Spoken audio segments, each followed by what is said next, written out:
semua. Om Swastiastu, Namo Buddhaya, Salam Kebajikan. Perkenalkan, nama saya Pramudita Agama atau biasa dipanggil Dita. Saya adalah mahasiswi semester 7 Program Studi Pendidikan Pancasila dan Kewarganegaraan Universitas 11 Maret Surakarta.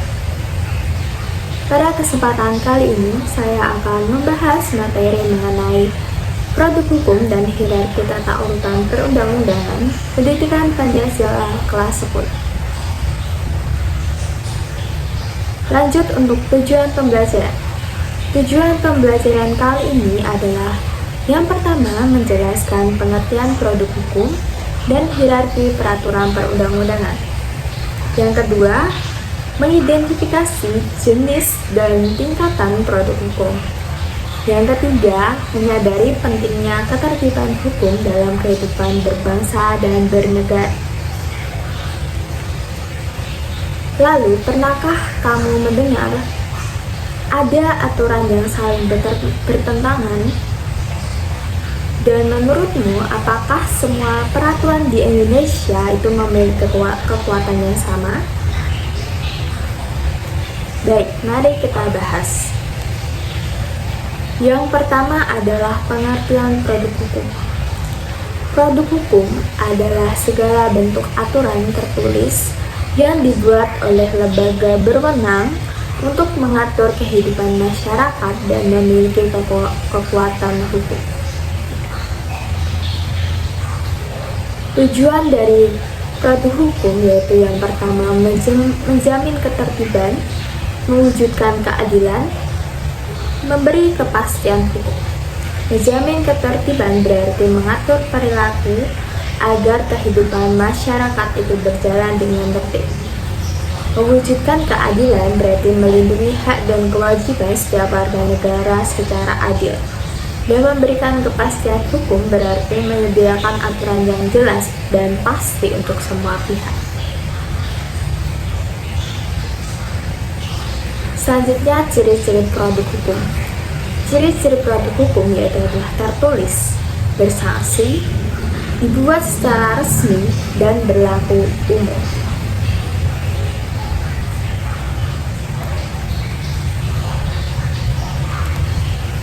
Selanjutnya yaitu adalah pengertian hierarki atau peraturan. Hierarki peraturan adalah susunan tingkatan peraturan perundang-undangan dari yang tertinggi hingga terendah untuk menghindari pertentangan.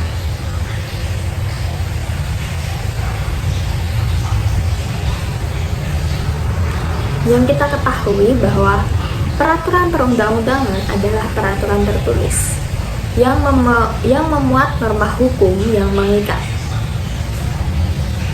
secara umum dan dibentuk dan ditetapkan oleh lembaga negara atau pejabat yang berwenang melalui prosedur yang ditetapkan dalam peraturan perundang-undangan. Kita memiliki Undang-Undang Nomor 15 Tahun 2019 tentang perubahan atas Undang-Undang Nomor 12 Tahun 2011 tentang pembentukan peraturan perundang-undangan.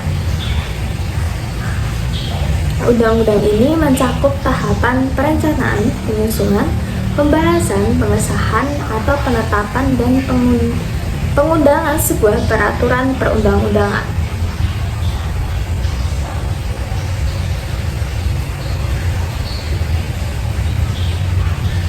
Dalam proses pembentukan peraturan perundang-undangan, masyarakat berhak memberikan masukan secara lisan dan atau tertulis melalui rapat dengar pendapat umum atau RDPU, kunjungan kerja, sosialisasi, atau melalui forum-forum seminar, lokakarya, atau diskusi.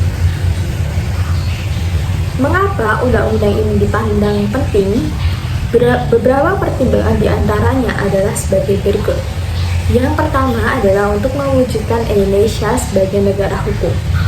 Negara berkewajiban melaksanakan pembangunan hukum nasional yang dilakukan secara terencana, terpadu, berkelanjutan, dan sistem hukum nasional yang menjamin perlindungan hak dan kewajiban segenap rakyat Indonesia berdasarkan Undang-Undang Dasar Negara Republik Indonesia tahun 1945.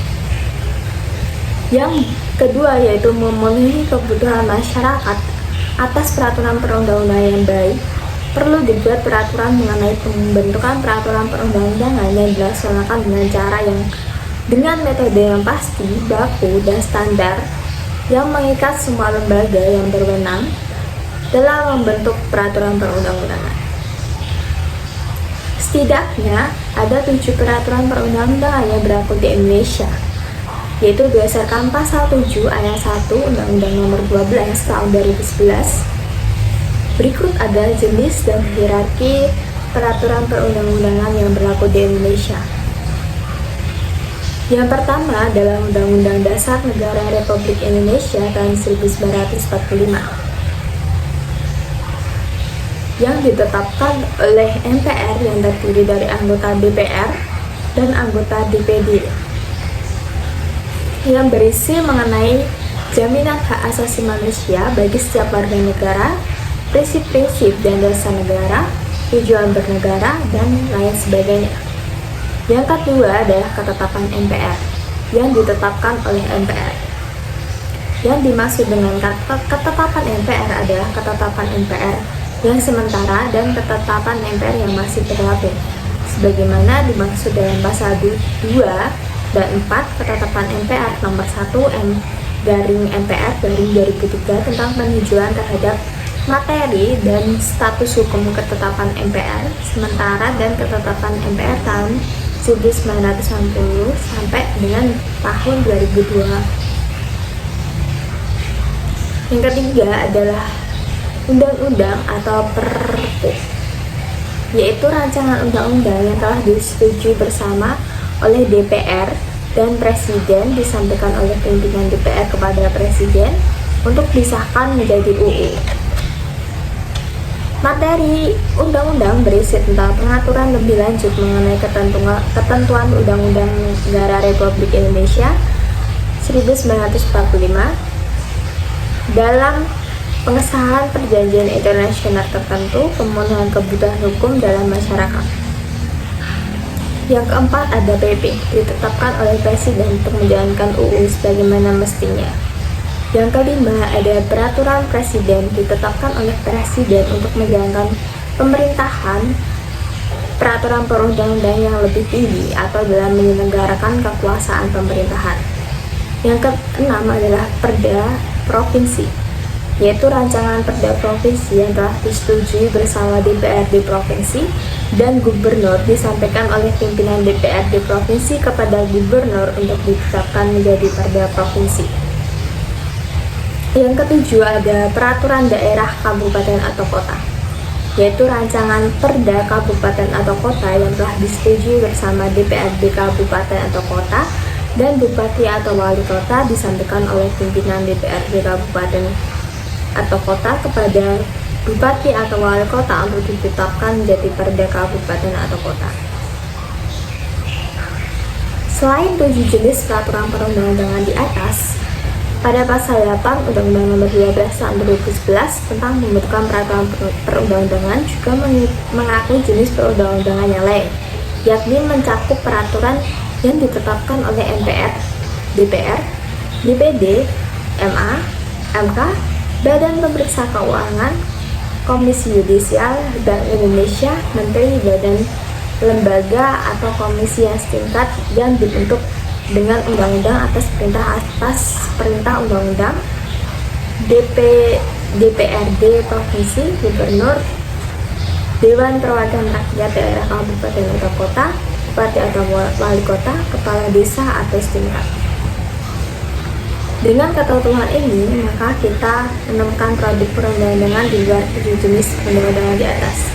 Kita dapat menemukan peraturan DPR, peraturan menteri, peraturan kepala daerah, peraturan desa, dan lain sebagainya. Semua produk perundang-undangan tersebut dinyatakan sah dan berlaku sebagai pedoman pelaksanaan tata negara kita. Sekian dari materi yang saya sampaikan pada kesempatan kali ini, kurang lebihnya mohon maaf. Wassalamualaikum warahmatullahi wabarakatuh.